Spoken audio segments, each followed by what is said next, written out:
video is now recording. Huzzah! And I have a mere 5 pages of notes for today's podcast. Oh my goodness. Very large writing, though. Very large. Oh, okay. Oh, I was like worried that they were going to be like... It's kindergarten paper, you know, it's got the chunks of wood in it still. I remember Remember those? The chunks of wood in the paper? Yes. Oh my gosh, yeah. You could hit them and break the tip of your pencil right off if you were writing too fast. Well, hello and welcome to another episode of 3 Do Who, the monthly Doctor Who podcast where we talk about all things Doctor Who. With me today, as always, are my two best mates, James and Mike. How the heck are you guys? I love hand gesture just as I was waiting. At least this is a video podcast. When he does that on the other podcast, it's like I'm doing okay. Yeah. Really? Yeah. I lost one of my pets since the last recording, but accidentally adopted 6 other ones, so kind of... Not the chickens, was it? We might have got some more hens. Oh, yeah. goody. Oh, my goodness. And some guinea pigs. Guinea pigs. For what purpose? Entertainment. Okay, all right. They don't eat them in England. Only other countries. I say we don't eat them in America, so I... No. There are some countries that eat them. They're delicious, apparently. No, they're more interesting to watch than the TV quite a lot of the time. So. Oh, yeah. I don't know. Last time I actually watched television was... I can't even remember. Yeah. I mainly just watch YouTube. Television. Mm-hmm. You know, the actual sit down in front of it. Yeah.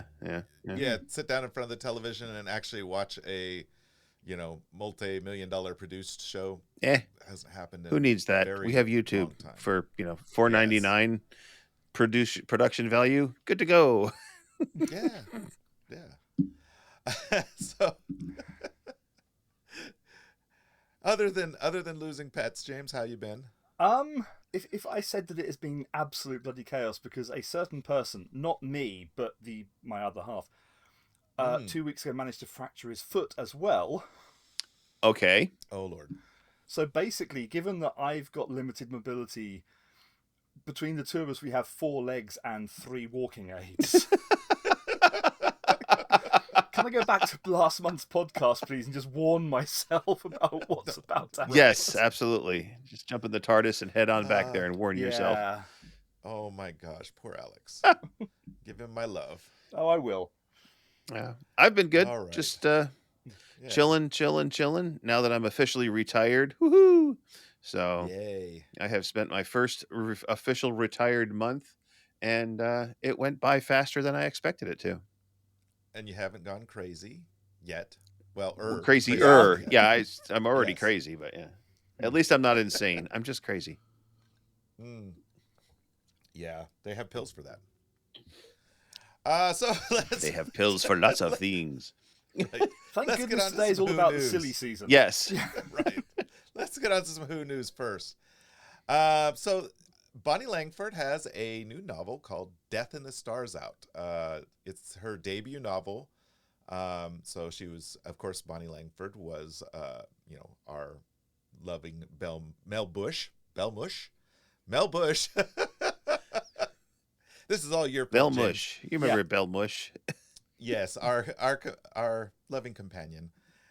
She wrote this with Jacqueline Rayner, and the adventure follows Bonnie's character Mel Bush on one of her own adventures between departing the 7th Doctor's TARDIS in Dragonfire and reuniting with the 14th Doctor in The Giggle. So you can read an extract of the book on DoctorWho.tv in the news and features section. And then I am not going to discuss the spinoff because I haven't had a chance to really look closely at it. James, you want to discuss that? No, I just want to say that the spin-off, the War Between Land and Sea started filming. There are already kind of things cropping up on social media, which may or may not be spoilers.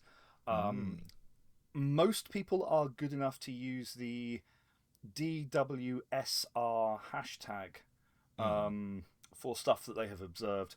So it's a good idea if you want to if you're on social media and you want this to be a total surprise, that would be the hashtag to mute.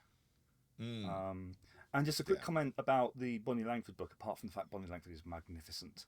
Yes. I have seen her do the splits up the side of the TARDIS, but that's a whole... Oh, no. That's a whole... Wow, okay. And it was in a gay nightclub, and she was singing I Lost My Heart to a Starship Trooper at the time. Good grief. Jeez. Her co-author, Jacqueline Rayner, by the way, is one I wanted to mention. Jacqueline Rayner is a fantastic Doctor Who author. Nice. By chance, there is an awful lot of her stuff on the bookcases behind me. She has been contributing to Who fiction since the 90s. Wow. Yeah, so this is not someone who's kind of teamed up with She's Bonnie. a well-seasoned writer. She is, she will crop up again in the Who trivia at the end when I talk about Big Finish. All right. Well, that's good. I'm glad that Bonnie found a good writer to work with on her first novel. I'm gonna say she's Jacqueline is an established author in her own right. Loads of Doctor Who work to her name. Well, I read the excerpt. I didn't want to leave it on here because I wanted people to be able to read the whole thing, and it's a fairly, lengthy excerpt on DoctorWho.tv, and it looks like a lot of fun. The novel looks really funny. If it's Jacqueline Rayner, it basically, if the words Jacqueline Rayner appear on a book that's Doctor Who related, it is going to be good. Yeah. See also her name on comic strips and on audios. Yeah, like just the first 3 lines of the excerpt had me giggling because they so captured Mel Bush's character like really well in the first just couple of words in there. So yeah, I'm excited. I want to read it. And say there is also an audiobook for those who prefer to have books read to them rather than do the reading themselves. Contrary to popular belief, Americans can read. Most of us, anyways. As long as it's spelled phonetically. Right. Yeah. As long as you keep the extra letters out of the word. Right. Yeah, I was waiting for all. that. Why do you have all those U's next to O's? I don't understand. Because it made us look smart at the time. Ah. That is the real reason, apparently. Okay. Yeah. Made us look smart. They weren't there originally. Really? Seriously? Oh my goodness. It's all a sham. Yes. Oh my gosh. This episode, we're going to be talking about the comedy spoofs and skits inspired by our favorite Time Lord. So I figured I'd go ahead and start off the discussion here if you guys are ready for the main topic. Yep. Yeah, absolutely. Okay. So Doctor Who over the last 60-odd years has inspired some truly funny spoofs and skits. A few of my favorites are Dead Ringers, especially the Fourth Doctor ones. Rowan Atkinson in the comic relief special, The Curse of Fatal Death. David Tennant as the 10th Doctor paying a visit to the gallant crew of the USS Swine Trek during a Friday night performance of the Muppets' take on the O2 in 2018. His father-in-law also did it, by the way. Yeah. Oh, really? Yeah. Nice. It wasn't just they had different people each time. And Peter Davison did it as well, apparently. Oh, nice. Wow. I did not see that one. But, I mean, there is so much good comedy, skit, spoof stuff out there about the Doctor. I mean, 60 years. How can you not have some This is stuff? why I have 3 pages of notes just on the sketches alone. Right. So now that you heard a few of my favorites, let me kind of get into why they're my favorites. So my favorite above all of the Doctor Who spoofs and stuff, I think has got to be Dead Ringers, because they have pulled some really funny pranks, and like they're just they all make me giggle every time I listen to them or watch them. So all of them are pretty good, but the best are when impressionist John Clushaw calls 2 former Doctor Who actors as the Fourth Doctor. And so his call to Sylvester McCoy was particularly good, with poor Sylvester asking him, "Have you been in a pub?" To which the Fourth Doctor replies, "For several millennia."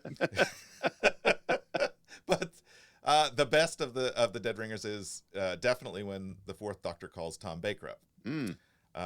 At first, Tom is a little bit confused, but then rolls with it and has a really good time. You can just tell he's like giggling behind the scenes, and At one point he asks, "Are you sure you're not Davros? A fellow called Davros keeps calling me up and asking if I'm dead."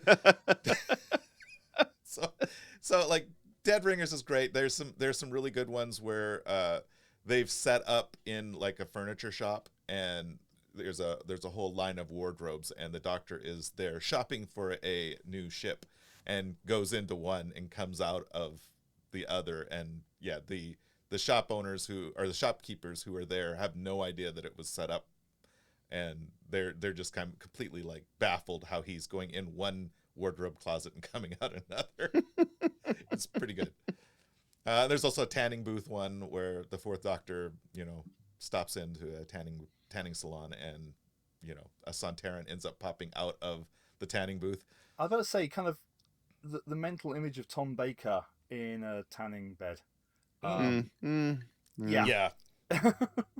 Well, I mean, he'd at least have the scarf on. Yes.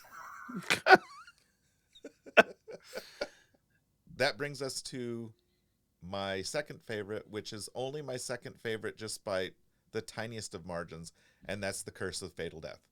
If you haven't seen this special, I don't want to really spoil it for you, because really you should watch it. It's like 23 minutes. It's hilarious. It's just chef's kiss beautiful. Let's just say Rowan Atkinson and Richard E. Grant, Hugh Grant, and Joanna Lumley. Oh, look, it's got 3 settings. All have a particularly great time playing the Doctor. I could go on, but, well, I'll tell you later. I'll explain later. Yes. I'll explain later. Yes. Because Jim Broadbent. Then there's Jonathan Pryce, who plays one of the best incarnations of the Master. as well? What's that? Is Jim Broadbent one of the Doctors as well? No, he's not on the list of the Doctors in that. I sworn he was. No, I don't think so.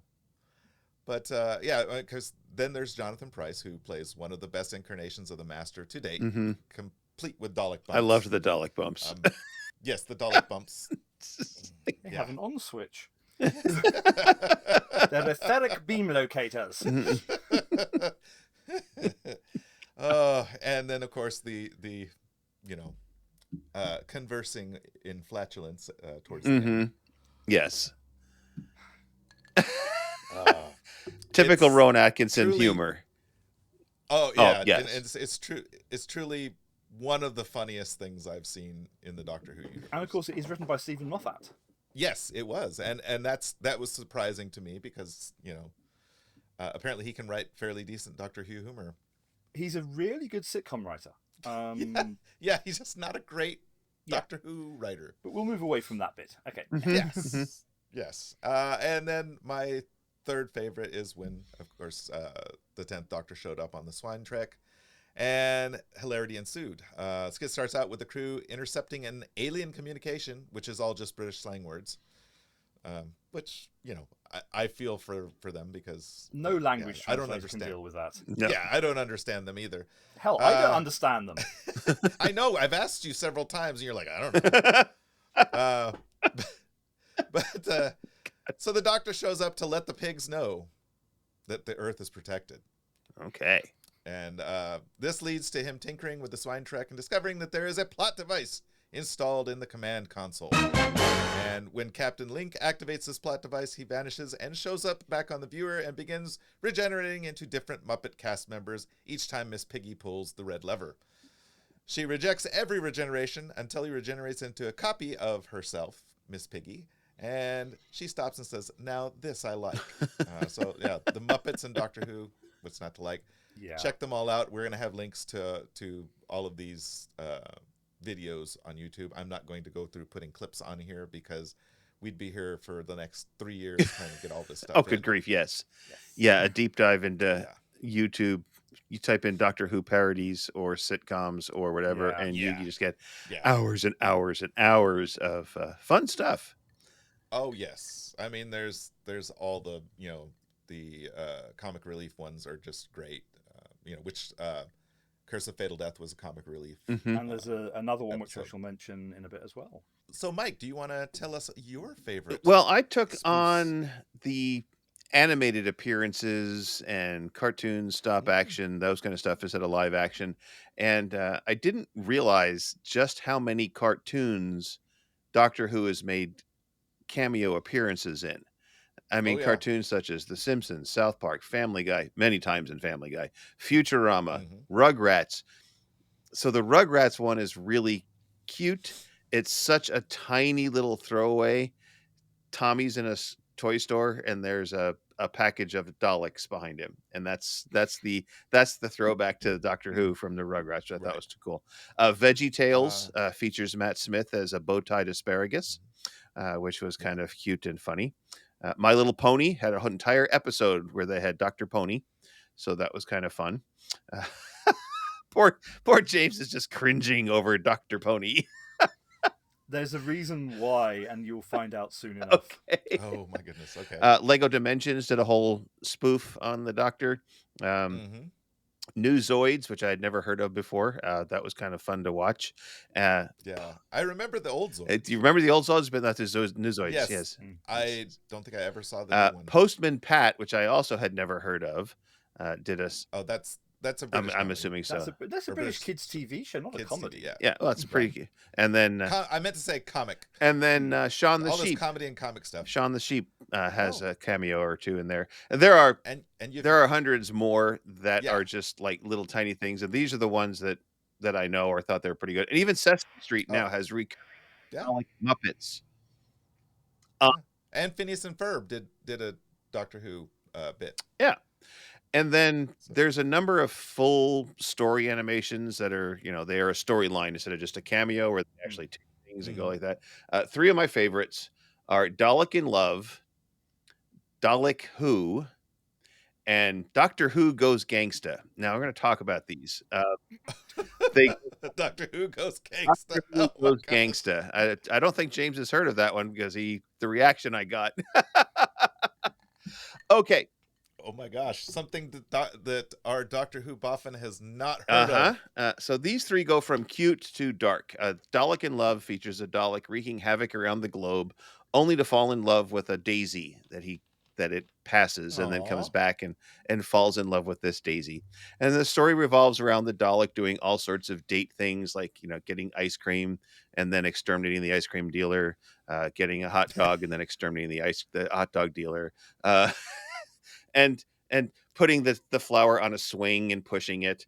And then, of course, the Doctor appears and the TARDIS appears and squishes the flower, which then sets off the whole Doctor Who Dalek feud because he killed the Dalek's lover. That makes more sense than the other reason, right? Yeah. The other ways. Yeah.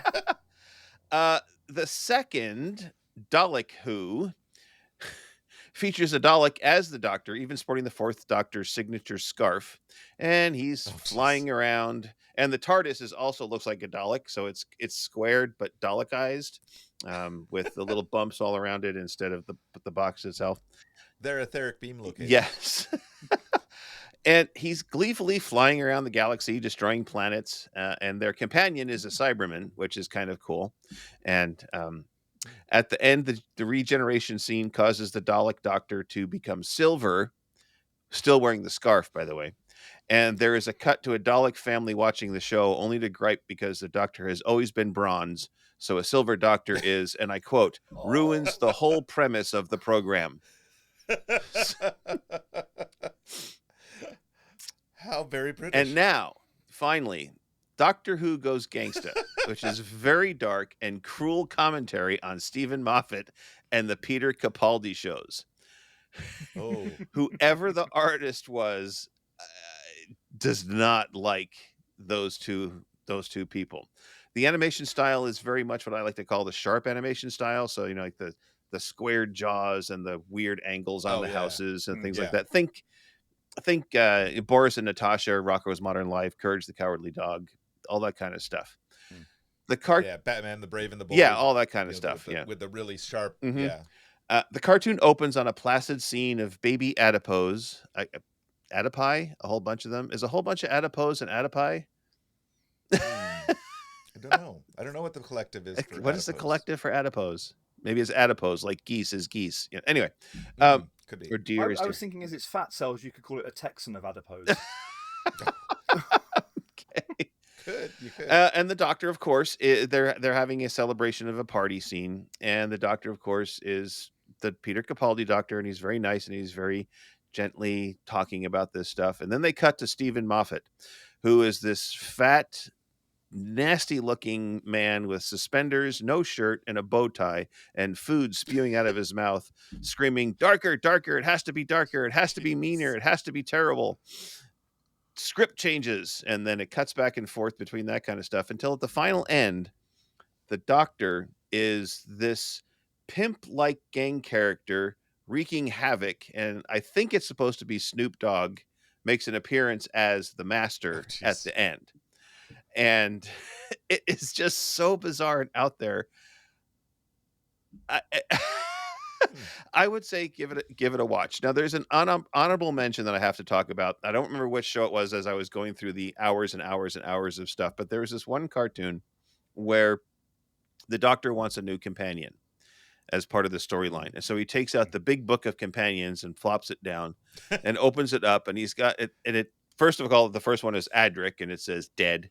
Then the next one was somebody else and it said dead. He flips through a couple more, and then of course there's Donna Tate, and underneath it in big words it says, "Do not give her a cup of tea." So there you have it. Those are mine. I can tell you that you can certainly get sucked down a rabbit hole with this topic. I think I spent almost 2.5 hours going through all these, going back and forth to try to find the ones I wanted to watch. But you know what? If you got a couple hours to kill and you're a Doctor Who fan, this is new material that you can consume. If you don't have, I think it's more than a couple hours. I think it's way more than a couple hours. And I think James is probably going to tell us how much more. Because every time I thought I'd found a list, detailing them all, I then found another one which had other bits on and other. It just goes on and on and on. I mean, a lot of them are made by fans that have limited budgets or skill levels, but a lot of them are fairly good production value and animation styling. So they do a good job. Before I get into the ones I've chosen, I just want to kind of say something that the modern Doctor Who DVDs don't do that the classic ones did is the classic Doctor Who DVDs included a lot of archive footage. Okay. I know they're coming out on Blu-ray in season box sets at the moment, but a lot of the extras that are on those Blu-ray box sets, easy for you to say. No, it isn't. A lot of the extras that were on the Blu-ray box sets are simply ported across from the original DVD releases. And yeah, a lot of the DVDs will turn up in charity shops, in second-hand shops, stuff like that. And the reason I'm mentioning this is apart from kind of like, could the modern Blu-rays and box sets actually include this kind of stuff? Because as you said, the dead ringers, there's no official way to get those sketches, No, you just have to go on YouTube and find people who've uploaded them. And then hope that the BBC doesn't do a takedown notice on them and you lose them right away. And say, along with the episode, there's loads of archive footage, not just of interviews and kind of like behind the scenes and comments and stuff. Some of the Doctor Who DVDs have actually made specific comedy sketches for those DVDs. Okay. And they have also dug out comedy sketches from the archives. And again, a lot of these are not on YouTube because the BBC take them down because they want them to sell them on the DVDs. And yeah, the idea that kind of like, you can tell how successful something is by how often it is parodied, how often it's kind of embedded in culture. The first known Doctor Who spoof sketch was in December 1963, 1 month after the show started. I saw that on YouTube, actually. Yeah. And, it, again, something that a lot of people won't realise because, names don't mean as much these days. It's a clip from a comedy sketch show called It's a Square World. And at the time, that was quite a big deal. I mean, the guy who kind of fronted it, wrote it and stuff, was a very well-known, very big name in the 60s. So for him to realise that Doctor Who was going to go off, pretty impressive. Yeah. Was and worth although parodying. they didn't have any of the actual cast in it, they did have the authentic William Hartnell costume, apparently. Nice. Okay. Yeah. And yeah, basically, kind of like Doctor Who's been on the air in 7 different decades now. Mm-hmm. So trying to whittle down how many spoofs and sketches there have been. Oh gosh, yeah, and it's not just from over in Great Britain. It's also here. Even like Americans, Australians, everybody loves doing Doctor Who parodies, and you're gonna find it in just oodles and oodles and oodles of shows. Mm-hmm. Big Bang Theory, did some Doctor Who stuff. The first batch that I've chosen, they're all available on the DVD of An Unearthly Child. Nice. Which you have to buy anyway, because for incredibly insane legal reasons, the BBC can't stream it on iPlayer. Mm-hmm. Yes, we talked about that, I think, on our first episode. There's four sketches on there. One of which is a kind of an infamous fan sketch called the Corridor Sketch, which is kind of like behind the scenes was there filming the first episode. Fans will recognize some of the faces. The interviewer in it, for example, is played by someone who's never done any Doctor Who since, a weird person called Nicholas Briggs, who basically has voiced every monster in Doctor Who since 2005. Who is the producer? I recognize the name. Yeah, because he of course goes back into the 80s fandom. He's been associated with it for a long time. There are then 3 other sketches which were done officially for a Doctor Who night on the BBC. Comedy, of course, is very subjective. These aren't necessarily to my taste, but they're interesting for 3 reasons. You got one called The Kidnappers, which is really quite a bizarre sketch, but it's notable for the fact that they actually managed to get one of the Doctor Who actors involved in it. There's Web of Caves, which is a piss take of basically running around in quarries and really pathetic aliens. And there is one called The Pitch of Fear. This actually doesn't take the piss out of Doctor Who. It takes the piss out of the BBC and the way that the BBC works. Does it work? Yeah. No. No, not very well. The version on the DVD had to be edited. Oh. Because one of the jokes pissed someone off so much that person has vowed never to work with the sketch writer again. Wow. Oh. Wow. Wow. Okay, although the sketch writer has apologized since, of course, only the edited version made it onto the. Wow. Yeah. You've also got from various comedy shows. There's a very, very good one from the Lenny Henry show. Lenny Henry, very big name in the 80s and 90s in the UK, very much associated with Comic Relief. Okay. You will know who he is because he is the baddie in Spyfall. Oh, okay. Yeah. Okay. Yeah. And it actually technically marks the first time that a black actor has played the Doctor. Nice. Just to be clear, James, I want you to know that in America, in the 80s and 90s, the only thing that Americans knew about British was Monty Python and Benny Hill. And Doctor Who. Doctor Who but, as well. But I'm just saying the funny stuff PBS. is but I mean that was our exposure to British television. Yes. Yes. Benny Hill and the boobs of Bouncy. It's also notable because it's a very political sketch. The Black Doctor, Lenny Henry person, is basically up against a female Cyberwoman called Thatchos. Oh God! Oh my! Oh God! Oh my. And I know full well that Maggie made it over there. Oh yes, Yes. So yes, it was a savage attack in part on Margaret Thatcher and her husband Dennis. No. Right. Jeez. Right. I've had to write this down because every time I think of this next batch, my brain goes, no, you've hallucinated that. I promise you, what I'm about to say is the real name. Okay. Okay. Again, on the DVDs, there are a number of Easter eggs. All right. Done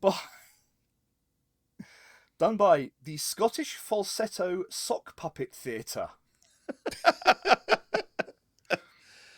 Wow, that's a lot to unpack.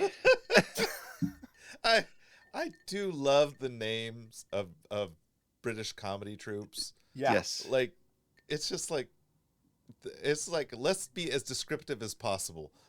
Yeah. Again, depends upon your sense of humour, but just the fact that on official BBC DVDs, they have put out extra features of Scottish falsetto sock puppets reenacting Doctor Who. Excellent. I'm writing that down because I have to experience this. Oh, God. Yeah. Some made for DVD ones include Ion Blatchford and Global Conspiracy. These are spoof documentaries about the stories on which they are featured. So, for example, Global Conspiracy is an extra on the Green Death DVD because it is a spoof undercover investigation into what really happened in the story. And when they put it on DVD, they put just like the edited documentary.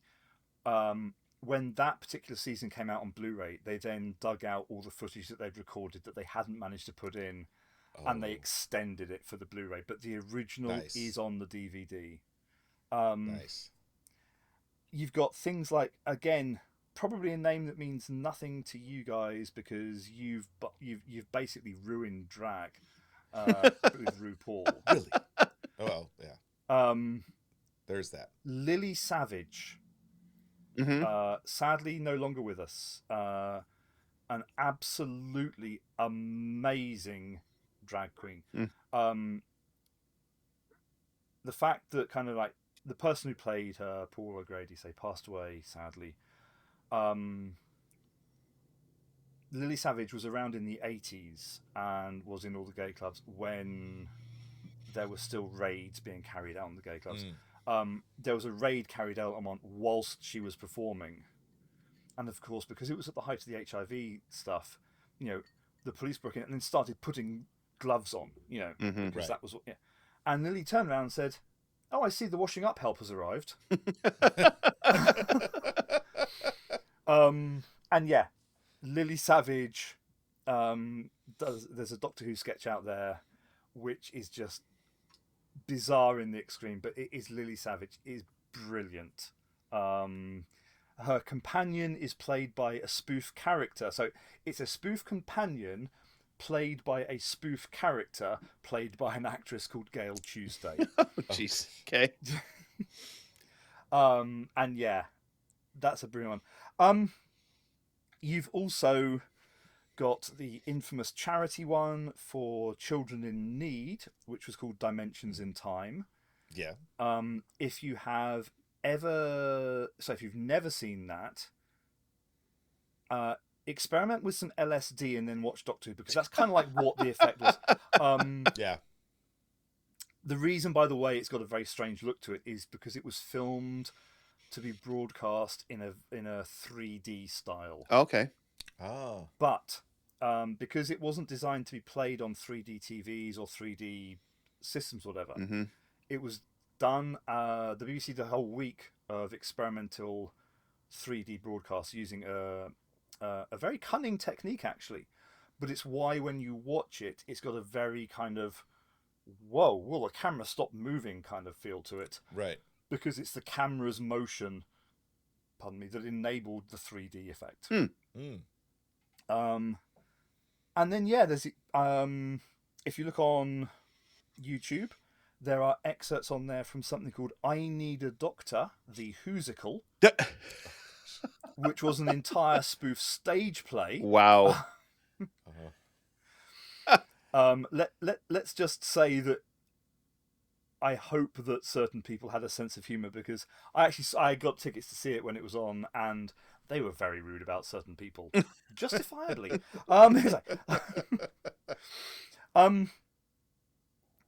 Children in Need also, along with Comic Relief, Children in Need is one of our big telethons.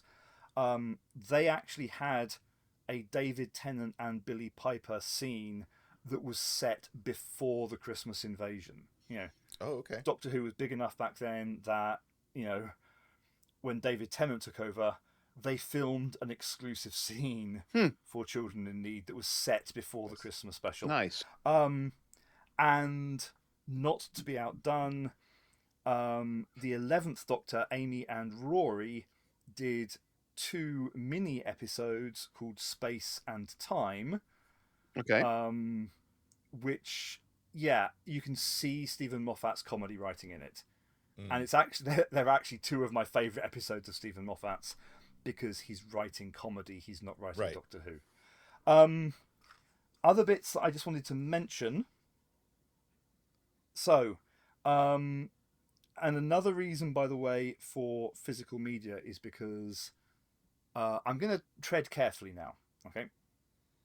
Over the years, in England as in America, certain facts have emerged about certain people, which means that, their stuff isn't broadcast anymore. Mm-hmm. I'm kind of guessing things like The Cosby Show, for example, aren't streamed. Yeah. Mm-hmm. Yes. There was a charity type episode called A Fix with the Sontarans. Okay. It has had to be edited for recent releases because something came out about someone involved with that production, which has basically meant that this person has been purged from the BBC archives. How Egyptian of them.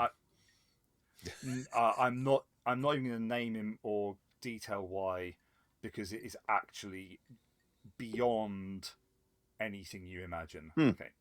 But that was a charity one, A Fix with the Sontarans. Following on from our Adric episode, the DVD of Earthshock got a 5th episode made for it to reveal what actually happened to Adric. Oh gosh. Yeah, you got to see it to believe it. It's claymation. It's a specially made claymation short. Okay.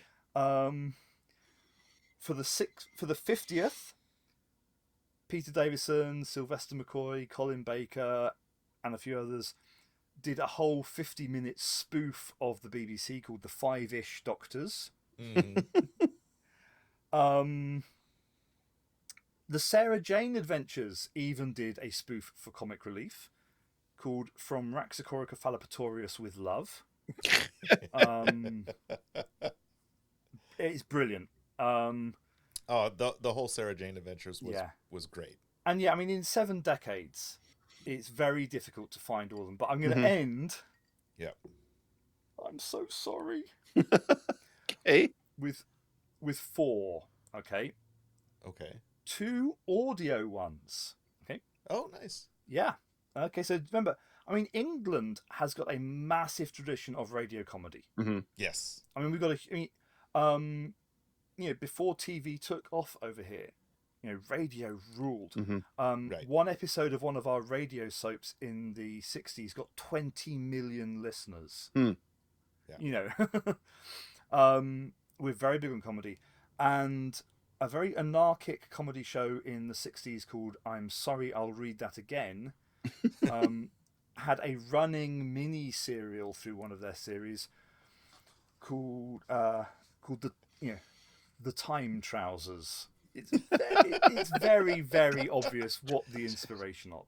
Okay, and now I get where Professor Elemental got the time trousers thing from. His time traveling trousers, and he's got his fighting trousers. Yeah. So that was the 60s. In the late 70s and early 80s, some Australian radio show did apparently over 400 two-minute segments of something called Doctor Pooh. Okay. Please tell me his TARDIS was a porta potty. No, it was the TARDIS. The TARDIS. Okay. Yes. That's what I call him to this day. In second place, Dr. Screw. Okay. Basically, it was 2005, and there were 11 episodes made, which were basically parallels of the actual thing, just with slightly fewer clothes and way more than 3 settings. Ooh. Nice. Were there a lot of etheric beam locators? Yeah, in a similar vein, and I've saved this one till last, Dr. Who. God. A German porn parody of Doctor Who. Oh my gosh. Wow. That was nominated for 7 Adult Video Awards. All right, then. I might have to look this up now.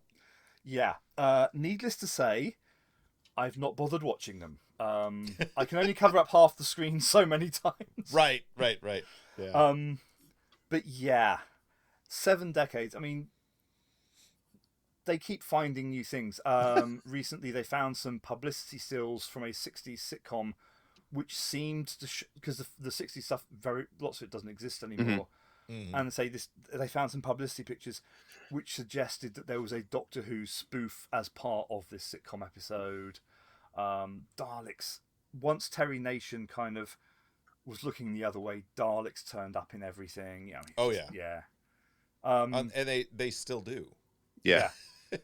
It's like you can look like just about anywhere in any sci-fi television show, and there's always some little hint at or little dig at the Daleks. Yeah. Yeah. And yeah, as I said, I thought I knew the complete list. I then started looking it up. No, I don't think I don't think there is a complete list. Yeah. And I think because there are even it's like Indian TV made some kind of bizarre Doctor Who type thing. Mm-hmm. Yeah. And again, you watch it and you think, like, okay, your sense of humor is very different to mine. Oh yeah, I'd love to see like a Bollywood Doctor Who. There's singing. Yes. Yeah. Oh, great. Yeah, I'm gonna have to look it up then.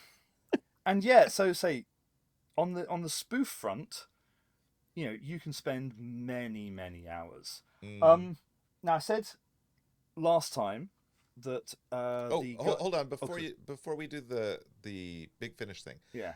You did mention the push for physical media, and I am going to second that, but also say that if you have DVDs that you've had for a long time, you might want to start ripping those to a physical hard drive, because DVDs do break down over time. They've found that DVDs that were created from the beginning of the DVD push are already starting to degrade. The very first Doctor Who DVD is now 25 years old. Yes, and though DVDs are degradable, they don't last forever. I mean, you think that they're very sturdy and everything, but the media does degrade eventually. So if you've got those, rip them off onto a hard drive that you can keep somewhere safe. What I would say though is if you've got the Doctor Who ones, choose your settings on Handbrake or whatever carefully, because some of those commentaries are superb. Right. And rather than just having regular subtitles, they've got subtitles for the episode, and then they even have production subtitles. Yes. So that you've got text pop-ups about what you're seeing on screen. And I was going to mention something about that at the end as well. It's kind of shocking. I'm in media stuff. I've been in media stuff for a long time, and I didn't know DVDs were already starting to break down. The main problem at the moment is with the DVDs that have been home burnt. Well, those ones, yes, I knew those ones would, because the media is actually it's a vegetable ink, and it eventually does degrade. But even the pressed DVDs, are starting to break down and are starting to lose, data. And the other reason I said is, the Blu-ray box sets, some of those extras have been edited for other reasons as well. Right. So get the DVD so that you get the original versions. Mm-hmm. Yes, it's good to have the whole thing. Yeah. All right, James. Okay. Hit us with some Who Knows trivia. And again, Big Finish, 25 years old this year. Wow. Yeah. Well, they're older, but their Doctor Who output is 25 this year. Right. So I ran through the ranges last time, and there'll be another range run through next time, because they don't just do Doctor-centric ones. But what I've done for today is I've kind of put together a very loose list of ones that I think are worth listening to. Now, there are some which are fan favourites, which I have no time for, others which I absolutely adore, others say are complete trite. Everyone's opinion is different. Now, I was going to say this last time, but I had that last minute kind of panic about should I say it or not. And I've since checked this with Big Finish, because there's a way to listen to about 75 of their releases for free legally. Oh, wow. Nice. The first 50 of them are on Spotify, and Big Finish themselves put them on Spotify. So it's not like someone has uploaded them via a torrent or something like that. So along with first 50 of the main range stories, some of which I've chosen, others I've taken from elsewhere, there's a whole series of Fourth Doctor adventures on there. There are some of the Companion Chronicles on there. There are some of their other spin-off ranges on there. Really, the best thing to do is to dive in, okay? But I've picked out some which, I think are interesting or worth listening to, or kind of show you good examples of how Big Finish differ from the television series. Okay. We're going to start with one which was very early on, and it's a Jacqueline Rayner one. Oh, nice. Yeah, it's called The Marian Conspiracy. It's a Sixth Doctor story, and I've chosen it for two reasons. Firstly, it is basically a pure historical. Now, of course, as we've discussed in other episodes, you had things like Marco Polo, which were absolutely just, pure historical tales. Right. Modern Who doesn't do pure historicals. No. For some reason, they think that there has to be aliens in there to make it watchable. But the Marian Conspiracy was Big Finish putting their cards on the table saying, no, we want to do pure historicals. They've done loads of them over the years. Most of them are really good. But the main reason is, the Sixth Doctor on TV had a kind of a fractious relationship with the public. Right.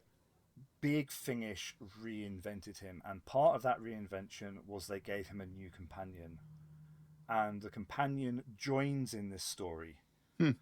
It is Professor Evelyn Smythe.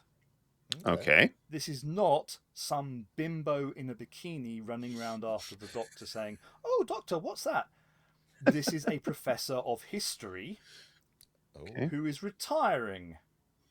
Okay. And if you want to see a totally unique Doctor companion relationship, start with the Marian Conspiracy and just work your way through Six and Evelyn. Okay. This is two people who absolutely adore each other. And the relationship between the two characters just develops across the whole range. Sadly, Maggie Stables passed away many years ago, so there are now no longer ones. But her character was kind of the spirit, not like the ghost, but the kind of the attitude of her character was continued in the Sixth Doctor range after Maggie Stables passed away. when one of Evelyn's students became a companion. Oh. Okay. So there was a wonderful torch passing moment. Nice. Yeah. Right. In a similar vein, another new companion was created. I mentioned this last time, for a story called Eye of the Scorpion. This is a Fifth Doctor and Perry story. Oh, cool. And they are joined by the Princess Erimem. Ooh. An Egyptian pharaoh to be. Oh. Now, apart from the fact it is a damn good story, a great fun story, very much in the spirit of Curse of the Mummy's Tomb and all that kind of thing. It's one of the big advantages of Big Finish, because they don't kind of record a season as such, well, they didn't back then. They realised that basically Erimem was a really great character because she was never written as a companion. She was written as a one-story creation, and the idea was going to be that she'd be dropped off somewhere in between that release and the next one. They enjoyed working with the actress so much that they contacted the writer and said, can we keep your character, please? And basically, there is a great long run of Fifth Doctor, Perry, and Erimem stories. Again, very wide range. And it's lovely that you've got an Egyptian princess, because, again, it's a companion like no other. Right. Television is kind of fixed in its idea of kind of like the age of the companion and the background of it. You know, whereas Big Finish, you look at the companions that they have created across the 25 years, there's a huge range of them. Very, very wide-ranging backgrounds, characters, everything. So Eye of the Scorpion. So both Marian Conspiracy and Eye of the Scorpion are on Spotify because they are early releases. Also on Spotify is one called Fires of Vulcan. Okay. And this was another wow moment of Big Finish, because it's the first one they did with Bonnie Langford. Okay. And again, Bonnie Langford, not the world's most respected actress in the 80s when she was a companion. And everyone was going, do we really want to bring Mel back? I mean, seriously? Fires of Vulcan came out and everyone said, when's the next one? Nice. Bring her back. Yeah.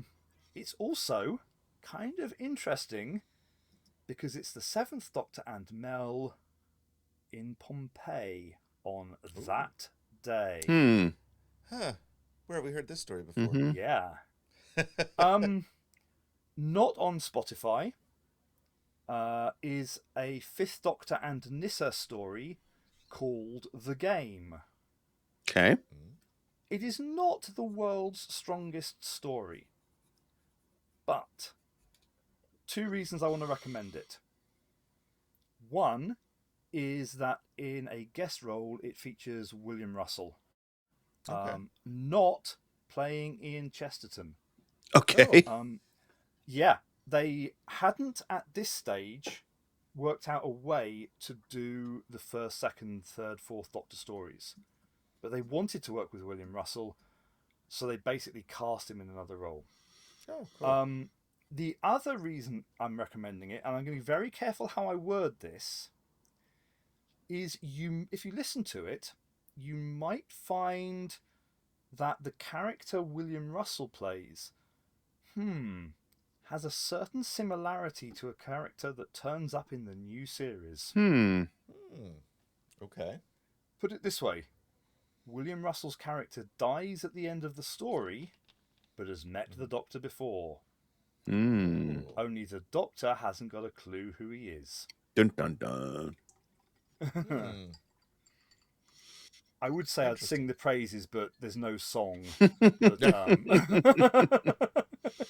would do that one. Anyway, so outside of the main range, because they do a lot of other ones, they do a lot of other things. 10th Doctor and Donna did a whole load of stories. Yes. You could either buy them in box sets or you could buy them individually. To be honest, just buy them all. It's Tennant and Tate. They're so great together. They're just hilarious. They love each other so much. It's obvious that they have such a good time playing their characters. The one I particularly want to mention, though, is one called Technophobia. Oh. It was actually the first one in the first box. And to be honest, if they'd done this as a one-off, they would have had fans bashing down the door saying, you've got to do more of this, because it is Tennant and Tate on brilliant top form. Nice. I mean, there are other really good ones. Death and the Queen is another fantastic one. But Technophobia, it is so visualizable, and they capture it perfectly. Nice. Yeah. Now, so Doctors 5, 6, and 7 were the main range. Doctor 8 had his own mini seasons as part of the main range. The first 2 of those are on Spotify. I very strongly recommend them. They start with a release called Storm Warning, which introduces a character called Charlotte Elspeth Pollard.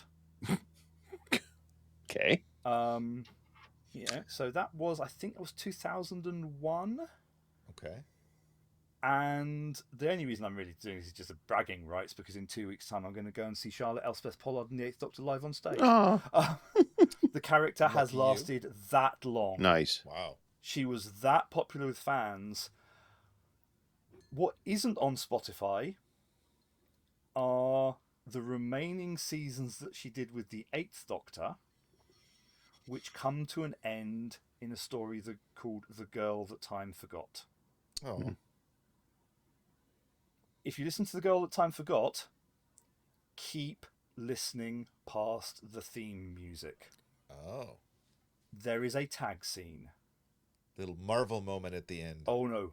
This outdoes anything that Marvel could do. I don't know. Have you seen Deadpool and Wolverine yet?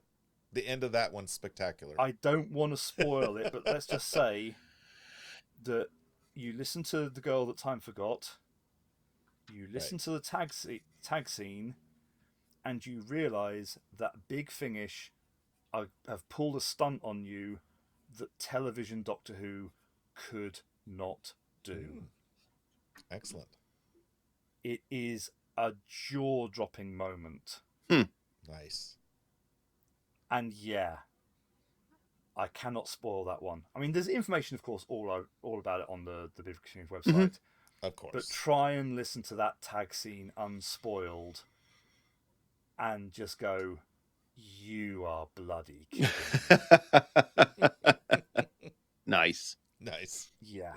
And then in terms of the other Doctors, as I say, sadly, of course, William Hartnell, Pat Troughton, John Pertwee no longer with us. Yeah. These days they use voice actors for them, but before they had the courage to recast, they came up with the concept of the Companion Chronicles. Yes. 1 disc releases, usually 2 parts. Once a year they did a 4-part one, which are actually, most of which are really good. Where, because the companions were still alive, basically they came up with stories which essentially mostly wrote the Doctor out of them. And thus the companions were the stars. I want to recommend The Crash of the UK 201, which is amazing on the time travel front. Oh, cool. Okay. I want to mention The Salation Gambit and The House of Cards, which are not just really good Doctor Who, but they capture the era in which they are set perfectly.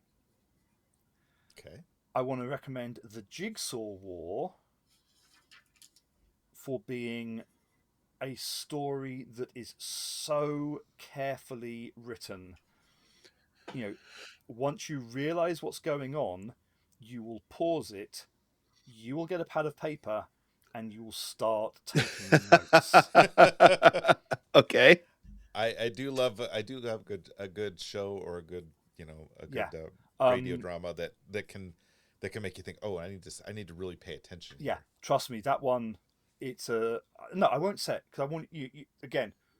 because you have to realize, it's kind of, there's a moment near the start when the kind of the story concept is revealed, and that's when you think it's going to get complicated. Yeah. Okay. Nice.